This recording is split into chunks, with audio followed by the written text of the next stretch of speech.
எனக்கு பின்னாடி ஒரு அழகான மரம் இருக்குது. ஆனால் பாருங்கள், அது ஒரு உயரமான மரமாக அந்த இடத்துல இருந்தது. ஆனால் பாதி உடஞ்சிருச்சு. இந்த பகுதியில் இருக்கிற மக்கள்லாம் வந்து இந்த இடத்துல தான் இருப்பாங்க. ஏன்னா இது ஒரு பெரிய சமதளமான ஒரு இடம்.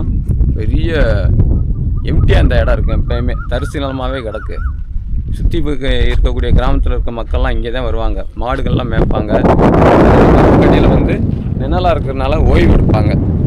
இந்த பக்கம் ஆடு மாடு மேய்க்கிற மக்கள்லாம் இங்கனக்குள்ளே தான் வந்து உட்காந்து சோறு சாப்பிடுவாங்க. நல்லா ஓய்வு எடுக்கிற இடமும் கூட. பார்த்திங்கன்னா இந்த மரம் பாருங்கள், பெரிய மரமாக இருந்தது, உடஞ்சிருச்சு இடையில.